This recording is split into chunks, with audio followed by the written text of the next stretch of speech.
Welcome to the Intimacy Lab. I'm Michelle Renee, an intimacy guide, surrogate partner, and professional cuddler. We're here to talk about intimacy in a much broader view than what you're probably thinking. Most people think about intimacy as sex. We're going to break that apart here. Welcome to the lab.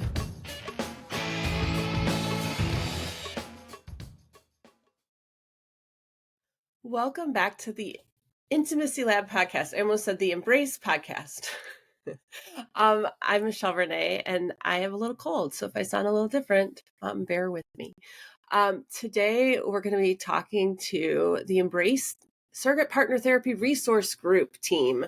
I'm part of this group. We started it, I don't know, how many years ago? Does anybody remember? I don't know. Maybe 3-4 years ago. Does that sound about right? We'll go with that. It can't be that. Like, I don't know. Time is weird. Time is weird. I guess we've all kind of known each other for that long, so it just feels like maybe we even unofficially started it well before it actually started. The Embrace Resource Group is us. We're a group of surrogate partners. Started in the Mid-Atlantic, but I'd say we're more of a not a location-based group anymore since I'm not there anymore and I'm in San Diego. But our mission is to really help spread education around surrogate partner therapy to the therapist and also to help support surrogate partners. We're not a client-based organization. We do get those requests sometimes and we have to kind of shush them over to other resources. But our main mission is to raise some funds to diversify our field of surrogate partners because, as you can see by our faces here, it's a pretty white industry in general, but we are representatives of that industry for sure. So we want to diversify the field, but we also want to make access to surrogate partner therapy more accessible to those that can't afford it. And so we're working on getting our nonprofit status. And one of the things that we have going to try to kickstart some of these fundraising activities is a training that we want to talk about today. So first off, I want everybody to go around and kind of introduce themselves. Who are you? What are all the things that you do in the world and where you're located? And then people can get a little sense of who you are. And then we're going to, of course, we can't not do we're not really strangers card before we jump into the training talk. So Lou, why don't you go first? And then you can just pass it around. Sure. I am Lou Hansen. I am a surrogate partner, trained in 2015. I do surrogate partner work part-time, but I'm super passionate about it. I think it's just such a cool modality. I'm sure we'll talk about it lots and lots and lots across many different platforms.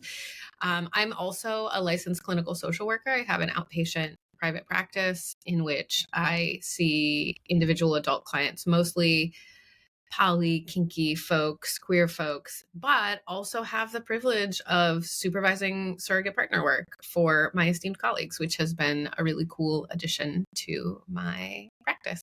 And those are the two hats that I wear. I can never do them with the same clients at the same time, obviously, but yeah. And then I'm here with Embrace, working to develop the field so that some of the gaps that we experienced when we were initially trained are lessening and lessening and lessening over the future generations of surrogates. Pass it. Okay. Jeannie. Hi, I'm Jeannie Miller, she, her, and I am a surrogate partner, also an intimacy coach. I also practice platonic cuddle therapy, and I got into the SPT field just a few years ago. I actually got a master's in social work, didn't become a clinical social worker, worked in public policy for a long time, and then I just really felt a calling to do work with individual folks and work with a lot of queer and trans folks, but really all sorts of folks. And so glad that I fell in as I was getting into this work with this group of people and started talking about all the things that we would really like to see to increase the awareness, the understanding, the sort of breadth of practitioners, the breadth of collaborating therapists, the breadth of access to this work, and excited about the different projects we're slowly rolling out with this, including the one we're about to hear about. But now I'll toss it to Brian. Thanks, Jeannie. Hi, y'all. I'm Brian Gibney, he, him. I'm a surrogate partner, sex worker, intimacy coach, educator, and advocate. I've been doing surrogate partner work for about 7 years now, but a huge chunk of my work has been outreach and education, both to the therapeutic community, kind of serving as a bridge between the talk and the touch worlds. So I do a lot of work with Michelle through ASEC, the American Association of Sex Educators, Counselors, and Therapists. We co-chair a special interest group there. And also within our profession by creating some peer support and networking groups, because surrogate partners have a tendency to be, historically very siloed. And I think it's really important for us to all talk to each other. So all of the things that we have been talking about in those peer networking environments, in those outreach environments, are really going to inform the class that we're going to talk about with you today. Yeah, I kind of want to pause here. We're, 5 minutes in and I'm thinking, who is the audience today? And we're going to kind of be talking to clinicians and other touch workers, though we know that the audience is going to include a wide range of others, whether they're, clients of ours that have found the podcast, or, heaven forbid, there's actual random strangers out there listening to this podcast. Who knows? So I think this will be an interesting episode for those that are not in our work.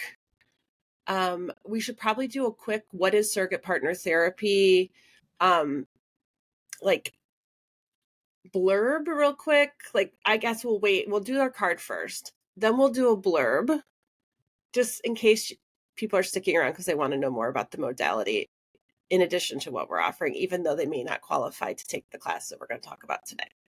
So I got to get this business over with because I love these cards. Lou is the person that actually turned me on to these cards. So it's apropos that Lou is here to answer one of the cards. And I just picked a card that I thought would work for a group. Usually I'm talking to one person on this. So kind of a goofy question today.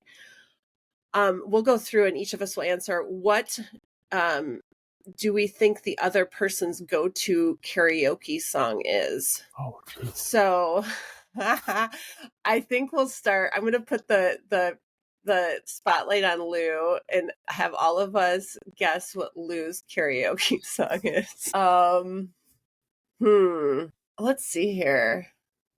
This feels really hard. As much as I know everybody in this group, this is going to be an interesting card. Maybe I picked the wrong card. Maybe I should have I picked would something like to else. take a very small beat to say I do believe the last time I actually did karaoke was in this absolute wild little hole in the absolute wall dive bar in a small town in Japan when I was on my study abroad group. This is how long ago this was. I'm almost 40, right? And so being there, but the thing I remember was that the cocktail, I call it a cocktail pit, that sounds so funny, where the drinks were made was recessed into the floor so that the folks serving you are truly at your waist, and all of the walls were lined with velvet. It was as a young adolescent who was just emerging into foreign culture, I was like, what the actual F have I stumbled into here? And did karaoke there. So this is my reference point. So if that maybe that's a better question. Maybe we should modify the question. Everybody tell the story the last time they did karaoke. I think we're gonna call an audible. Is that what that's called? I don't know. I don't know these words. I feel like this is the intersection of two things I know nothing about: sports and music. Yeah. Okay. So let's modify for this space. I think it's a much better question. When is the last time that each of us did karaoke? Because I was going to say, for some reason, Lou, I was trying to pull a Pat Benatar song out of my head, and I'm not sure why. And maybe it would have been actually really appropriate for that time frame. Anyways, who else has a story of the last time they took karaoke? Jeannie, you look like you've got some good juicy stuff.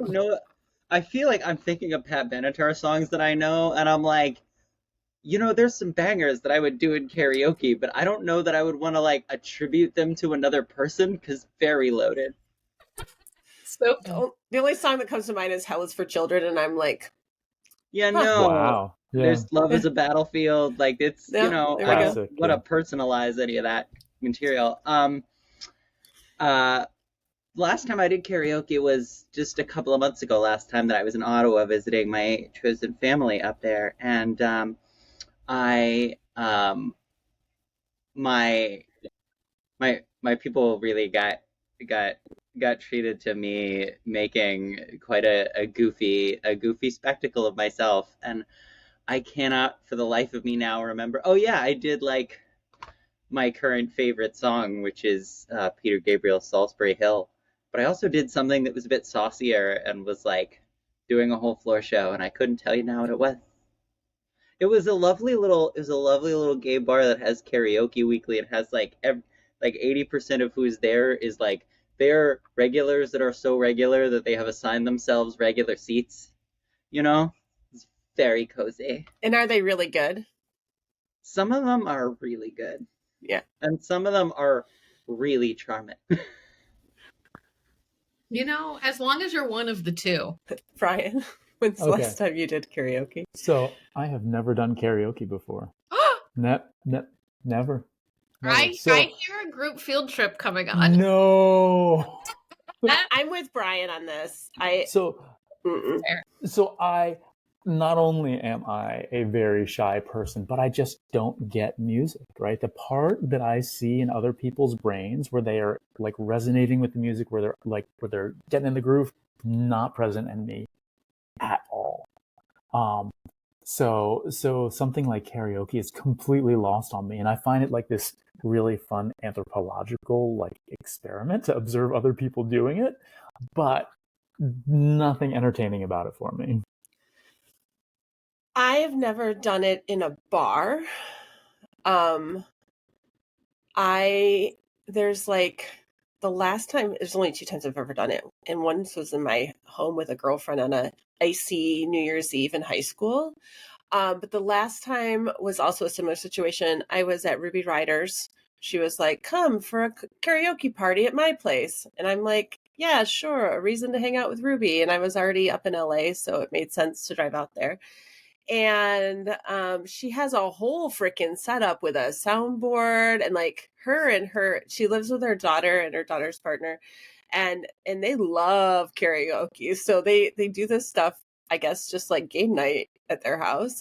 And I did get up and do a group sing along for the name of the song. I'm such a bad culture person. Doesn't matter. I'll think of it another time. But anyways, I did participate just that one song, but I'm like Brian, I'm not I'm more of like a carpool karaoke. If you ride with me in the car, you're likely to have me sing along.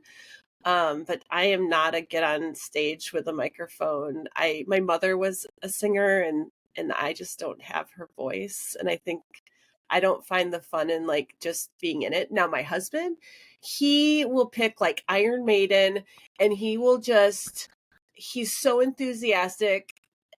I'm sure all of you know him. You can imagine that he doesn't have an ounce of shame, and he just goes up there and just loves what he's doing and does not give a shit what anybody else thinks. So I'm not that person. So I'm with Brian. So you're not going to make me do this field trip. Yeah, and I just want to make the case for this little discussion of karaoke being like very relevant to the work that we're talking about, because I feel like people approach karaoke in so many different ways, but for me it's like in some ways it's about, so karaoke is not like, intimate relationships in the sense that it actually literally is a performance, but the way that you have it is in the way that you have the most the way that you have the most fun with it is to not take it so dang seriously and to find different things in it that make it like fun and weird and exciting, and to sort of be in the experience of doing it and the connecting with your people in doing it, and not actually like trying to be perfect like you like I don't know, like I thought I had to do in the school talent show as a kid. So that's my justification for that whole conversation. I think the Venn diagram of like karaoke and intimacy, the middle zone, one of the things that lands there is who cares what it sounds like if it feels good, right? This is what I'm visioning when you talk about it, Jeannie. Yes, absolutely. I often say most of like sex is enthusiasm and like just being happy to be there. And yeah, so great tie-in, Jeannie. That was amazing. Okay. So surrogate partner therapy, who wants to do, Brian, you do this all the time. Give us a quick overview in case people haven't heard any of my other episodes where I've talked about it. Sure. So normally when people start to explore intimacy in relationships, they have access to stumbling through and experimenting with partners where it is safe enough, where it is supportive enough, that they can figure out what they want, and can kind of create authentic, happy relationships there. Not everybody has that access to that for one reason or another.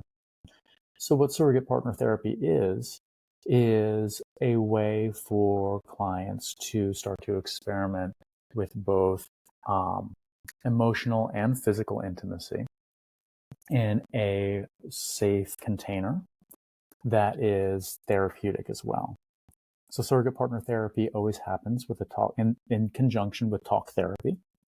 And the surrogate partner works with clients on somatic, so body-based self-awareness, communication skills, relationship dynamics, and that may or may not play out in physical and sexual intimacy, but that is often an option for many folks that are doing surrogate partner therapy. Did I miss anything in my little elevator speech, folks? No, I think that's pretty usual. I've been throwing in a lot of talk around the platonic use of surrogate partner therapy also, as I tend to do a lot of work with people that have gone through sexual assault or things like that, and we don't ever work in the erotic. It's really about just helping them feel safe in their bodies, just in being with a person, not specifically around a romantic relationship progression, things like that. So yeah. So sorry, I also know, Brian, you were spot on when you said, obviously, like it's always done in conjunction with a talk therapist, but I think it can't be like, you can't overstate that, like it is a collaborative model for sure, and that the therapist and the surrogate are in conjunction, and it is this really unique space where a therapist gets to share with a surrogate what's coming up in one-on-one talk sessions with the client, to say like, hey, there's some real tenderness, or there's some real memories around such and such a thing that are coming up. Tell me what you see. But also, like, in the other direction as well, the surrogate partner gets to see things and feel things and be like, I don't know what that was quite about, but do you want to unpack that a little bit and hand off back to the therapist? And so in that way, but more information than either a solo working touch practitioner or a solo working talk practitioner,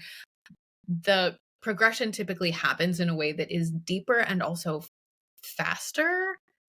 And by faster, I mean like efficient. I don't mean like in time. I mean like the work is meaningful and really gets at important stuff. Although I think it is absolutely worth noting that while some people are like, oh, sexual stuff can happen in surrogate partner therapy, so people can just show up and be like, I'm worried that my body doesn't work in this way. Can we practice blowjobs?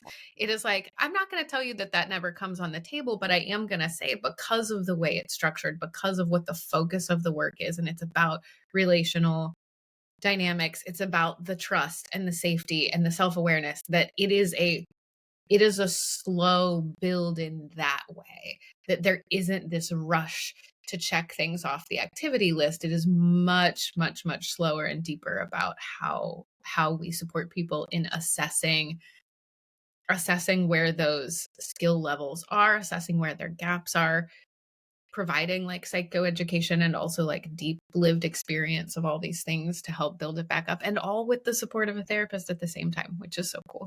It is what I love about this work.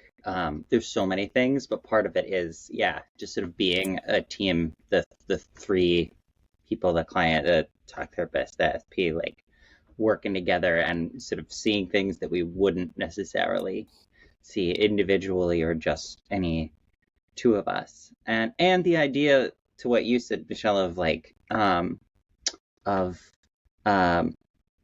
sometimes, the sort of the erratic things never come on the table. And honestly, with sometimes for me, I think about it as like, depending on what a client is coming in with, I kind of hold in my mind as a question mark, maybe this will come on the table and maybe it won't, because like maybe you are figuring out what your relationship is to sexuality and along the way. And to what you're saying, Lou, like sometimes the way that you were thinking about, like, you know, whatever you like were thinking of as the problem coming in about like, oh, my body isn't doing, like, the way to solve that may be to start with dealing with a whole bunch of other things that you may realize along the way are actually a lot more important. I mean, maybe not, in which case this modality may not be the right, may not be what you're looking for, but maybe it opens up a whole bunch of other things. And then by the time we sort of get into the sort of more specific, like erotic things, if we do, it actually provides the foundation that's necessary, because we cannot disconnect our physical bodies from our emotional bodies in the ways that we connect, and we work with the whole thing. So I've been asked this question, like, what is the difference between what we offer and what talk therapy offers? And I always say, like, well, we get to touch our clients, and that creates a different dynamic. It creates opportunities for new information to come up. What we come in with is a toolbox, right? We have these wonderful exercises that we get to do with the clients. We're in it with them. And I don't know that I've worked with, I guess I've had one therapist that I've worked with that had experience, but most of the time, 99% of the time, I'm working with a therapist that has no experience working with us. And I'm kind of training them and going through it with the client at the same time. Although there's great classes out there, it's still different when you're actually in it and doing it, right? And so this brings us to this great offering that Lou and Brian have put together called Hidden Treasures, Touch Interventions from the Surrogate Partner Toolkit. And that's what we want to talk about today, because we're launching this offering here. When this podcast comes out on December 1st, we're going to have it live on the website so that clinicians and other touch pros, including surrogate partners or other people just working in touch that want to see what else is out there that they could potentially utilize in their own modality. It's not a surrogate partner training. You're not going to come out of this, now you're a surrogate partner and you're ready to go. But for a lot of us, we either need a touch up in, like, we haven't gone through training in a while, and it's good to come back and learn from new people. I think the broader our base of knowledge, like even in cuddle party, I remember going to other cuddle parties and seeing how other facilitators run them and going, oh, yeah, I never thought about that exercise in that way. So in this case, it's a great opportunity to refresh ourselves if we've already been through surrogate partner training, but also fill in the gaps. I know you guys are talking about topics that I didn't get in my training, so I'm really excited about this. So who wants to jump in and kind of give a overview of what this training is? Y'all mind if I give like a little setting the scene thing too, just like expanding on some of the things that you just said, Michelle? So surrogate partner therapy has been around for a while. In the late 60s, Masters and Johnson came up with the concept of surrogate partner therapy, of kind of marrying touch-based somatic exercises with talk therapy. And it was really groundbreaking research, and it was shown to be really, really effective for overcoming certain physical obstacles to sexual intimacy. But they didn't share really how it was done, right? They had all this great research, but there was never a step-by-step map of we do this, we do this, we do this. So learning how to do surrogate partner therapy tended to be passed on word of mouth through informal trainings, people kind of cobbling things together.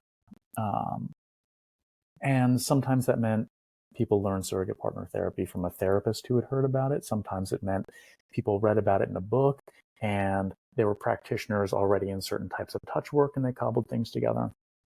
Every now and again, people were able to get their education through institutions that train surrogate partners.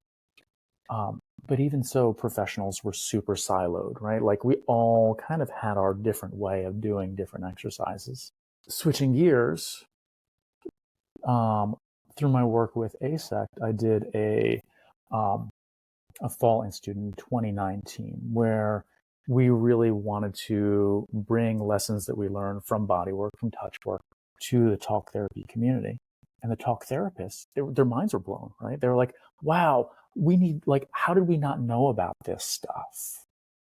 And I found that very, very frustrating that like there's this really important knowledge that we have, not just for like the clients that we work with, but that can be utilized by therapists in their own clinical work with couples and things like that. So I'm hearing from the talk therapy community, oh, wow, there's some great foundational skills that y'all have that we don't have access to.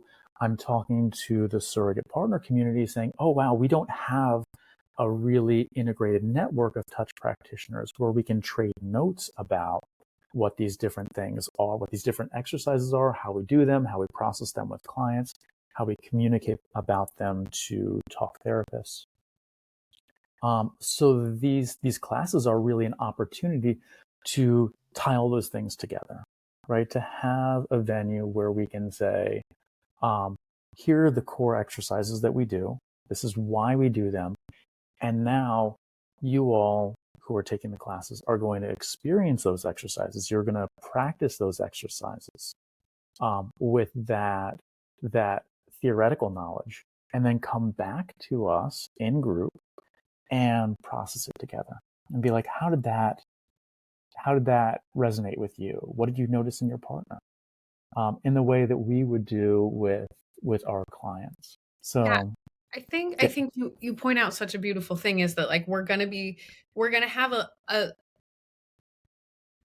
delineated, but also within the context of professionals, a diverse audience of people that we're hoping to capture, including therapists, including people who are like, I think I might want to be a surrogate partner. Let me take a taster and see what this feels like, including surrogate partners who want to see how other people do it, including surrogate partners who are like, I was trained in a really bare bones model and I would like some ideas, including other touch professionals who are like, y'all seem to have some tools that would be really cool, right? All of these different people we're hoping to be in the audience, and we're really going to help everybody conceptualize for the work you do, what would this look like, right? If you are a person who does couples, right?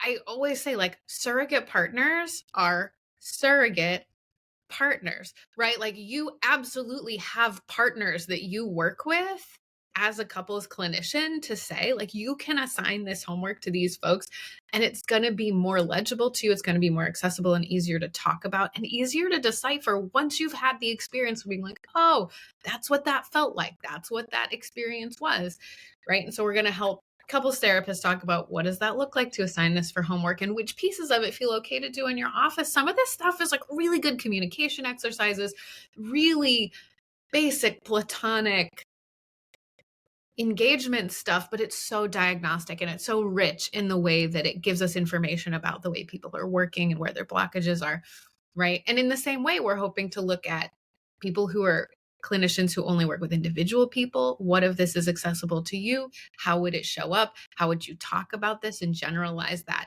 to other skills, other like self-attunement and self-advocacy skills that you are tracking for individuals? And then for the touch professionals, what does this look like? How much of this fits into your practice and where do you fold this in to engagement with people? And the best part about it is, in addition to everyone having a real experience, feeling into it, getting some, even if you already know it, some expansive idea about how to use these practices. For a lot of people, this will be the first time they get to apply this with someone in their life. And so it is going to be like a fun partner thing. Many of these exercises, not all of them, I think there's a couple that we're going to do live. I think 2 that we're going to do live as a group because of the nature of the exercise that we can model and like tackle as the group on the Zoom call and debrief there. But the vast majority of the exercises that we're teaching, we're going to model, we're going to give some ideas, we're going to give some framework, and then we're going to send people off and say, do this with a partner in your own time and come back. And so people get to practice with a spouse, with a close friend, with a touch professional colleague, and have these experiences that can be they can be fun, they can be enlightening, they can be a place where you learn a ton about yourself, a ton about your partner if you do it with a partner, right? And so this is going to be functioning on multiple really, really cool levels. So I have so much faith that people are just going to get a ton out of it. I'm excited for clinicians to have a better understanding of what I'm writing about in my notes. That's where I see it. It's like, I've had clinicians where I've offered, like, maybe we should get together and do like a little bit of like taster of what is a hand caress? What does it look like to really experience the may I will you exercise? I'm really excited about getting a second run at learning about the food mandala. Lou walked me through that one time at her house. And I need more of it to really feel like I can embody that exercise with a client. And so for me, I'm really excited to be part of this class. Yeah. I would, Jeannie, I speak to one thing, like I'm excited about the richness that comes with this series, right? Like what Michelle was talking about was, the embodiment, like the actual felt experience of doing this. It's one thing to read about things in clinical notes or in a book, or even to listen to them in a podcast, but to actually go through it and experience it with people that are trained professionals in this, and then to come back and process it and be like, oh, that experience that you had while you were doing that exercise, this is not uncommon. And it often is reflective of X, Y, Z. And then you get to go, oh, I didn't even know that, right? So often we don't know what we don't know, right? But even if we're professionals, and to have folks that have experienced with clinicians, with clients, with each other, to walk you through that, I think is incredibly rich. So you can learn the brain stuff. You can understand what to do and how to do it, but also understand how it feels and how clients may feel while they're doing this, I think is incredibly valuable. Absolutely. And this is just this is what we started Embrace, right? Is to have more and richer conversations with more folks across fields. And when I first started talking to therapists about SPT, the way that I would often talk about it was, if I was talking to folks who had done couples sex therapy, I could say, you probably give couples homework exercises sometimes, right? Say focus exercises, other exercises, things around communication. Right. What we're doing is kind of like that. You might even recognize some of the exercises. What I come to realize over time, of course, is we don't just work with sex therapists. We don't. We sometimes we work with folks who don't do a lot of couples work. And also a lot of the toolbox of practices that we use that you all are gonna walk through. They come from different places. Some of them are versions of things that sort of emerged out of the sort of couple sex therapy field as homework for couples in therapy, but they've been iterated upon. We do them differently in different modalities. Some of them have come from other places, from are evolved from ideas developed by maybe non-therapist sex educators, or from folks who are doing touch work, SPT, or other modalities, and they've been iterated upon, and people do them differently. Even the therapists who may use versions of some of these practices as like homework for the clients that they work with, they probably don't do them like we do them, and some of them may never have actually practiced these things themselves.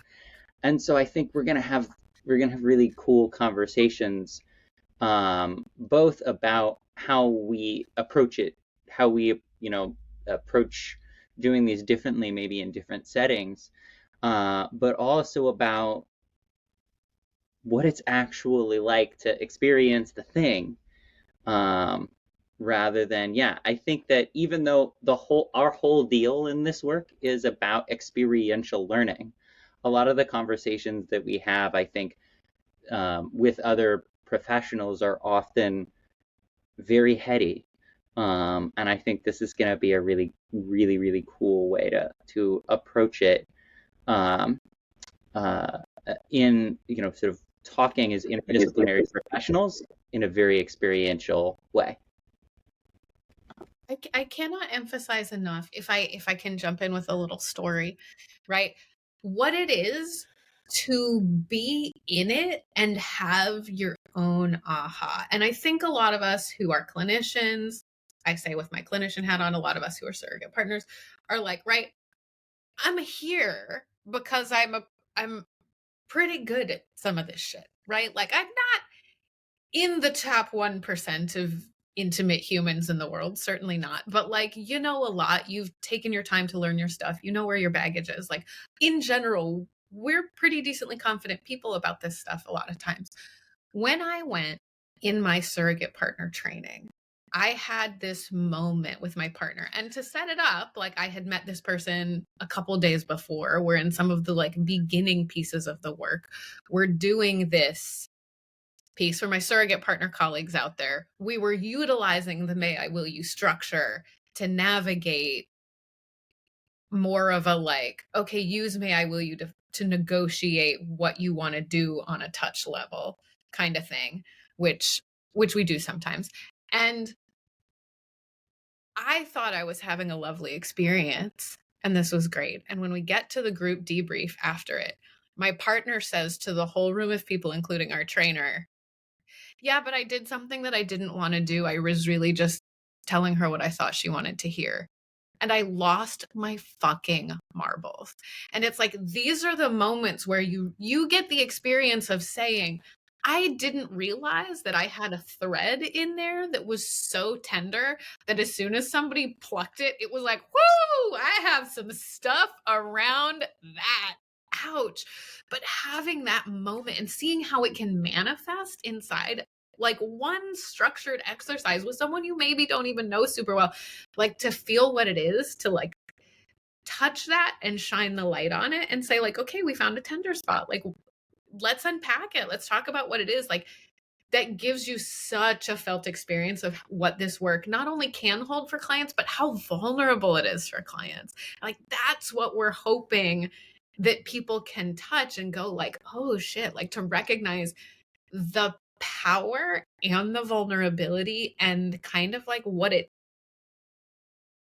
takes, and also what it feels like to access that within these structures, right? Because it is, again, very heady to say like, well, if you see XYZ with someone in an exercise, it might mean ABC. And it's like, okay, yeah, we know that, but what does it feel like for you to have something become embodied in a relational moment with another human, and to have the light bulb go off and go, okay, woo, that's the thing, right? It's so valuable. And also to feel, when that happens, what does it feel like to be held well? What does it feel like to have people supporting you in that moment? You get this beautiful taste of that sturdy container in a way that like you really can't trust unless you felt it. Well, this class starts Sunday, January 28th. It's going to be 7 weeks. Every Sunday for 7 weeks. They get what, 90 minutes? Mm-hmm. It will be recorded if you have to miss a class, but of course the richness isn't being present in the discussion, but you know, we are all busy human beings. Anything else you think people should know? I think we've covered it. I think we covered some of the basic logistics. I think we talked about some of the juiciness that's going to happen. I'm just looking forward to doing it. Yeah, I'm excited. Information can be found at embracespt.org. It will be updated as we have more information. We're working on ASEC CEUs. We don't have a confirmation on that yet. So you can always check the website because we will update it as soon as we know what the status of that is. Yeah, I'm excited. And thank you, Lou and Brian, for putting this package together. This is going to seed a lot of future fundraising and educational opportunities for our community. So if you're listening to this and you're not a pro, so you don't really qualify to take the class, but you love what we're doing and you want to support us, you can also consider just giving us a gift and either doing a one-time, are we calling it gifts, contributions? We don't have we don't have our nonprofit status yet, so it's not deductible yet. Soon. But it doesn't mean you can't throw us your appreciation. I've had a couple of people from our intimacy professionals groups. Brian and I run East and West Coast groups. Recently, somebody messaged me and said, I just love what you're offering to the community. Could I send you a gift? And I said, I would love if you sent a gift to Embrace. That would mean a lot to me to see that show up there. Yeah, it's we do this work because we really feel drawn to it.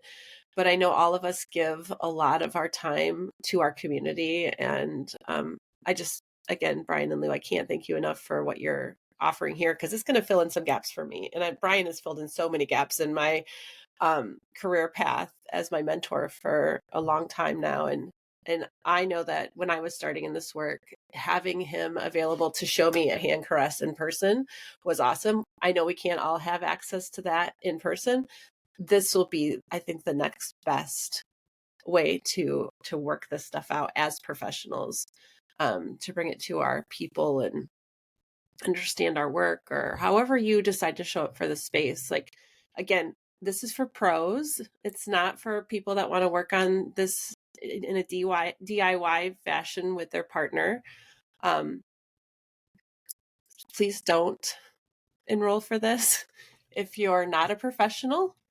A professional in touch work or talk work, something that's related to this directly, that will keep our space, what would be the word? Much more at a level, like colleague to colleague space. We don't need to come in and have to start education from the ground up. That would be a whole different offering to offer this to the general public.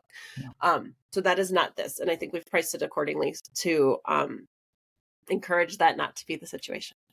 Also, as a quick spoiler, sorry, I didn't want you to run off with the closing without saying, like, also as a spoiler, these 7 exercises are not by any means exhaustive of the tools in the Surrogate Partner Toolkit. And so we already have in queue the second 7-part series that will roll out later in 2024. And we are just like generally so excited. We are always invested in amassing new tools, saying like, I found this thing, I incorporated it into my work, I want to share it with other people. How do we do this? And really building a good we don't want any professionals to be reinventing the wheel. We want couples therapists to know what these things are so that they can have as robust of a toolkit as possible. We want all of our touch professional colleagues to have access to any of this, because we are invested in changing the lives of people in the world and like really bringing healthy intimacy practices and healthy self-awareness and self-advocacy. So like everybody deserves this stuff. It's just going to keep coming. It's going to keep coming. So get it while it's hot. Well, thanks everybody for being here. We're on social media at Embrace SPT. I will definitely be putting this podcast out everywhere I can possibly find a spot to shove it. We have all our connections. Is there anything else we'd like to add? Thanks everybody for being here. If you're just really curious about being part of surrogate partner therapy as a clinician or as a surrogate partner, you can contact us through embracespt.org. If you're a client or a potential client of surrogate partner therapy, my recommendation is always to talk to your talk therapist about the work and have your talk therapist reach out to a surrogate partner in your area or one of us to help you locate a surrogate partner in your area. That would be my order of operations, preferably, is to have your therapist reach out to us first. If you don't have a therapist and you want to do this work, of course, you can find a surrogate partner, maybe in your area, maybe not. You can always try to reach out to one of us if we're a closest option, and we might be able to help source that for you, or with you. I shouldn't say for you, but with you. Thanks for listening, and we'll see you again soon. Thank you for hosting us, Michelle. Yeah, thanks, Michelle. Ciao, everybody.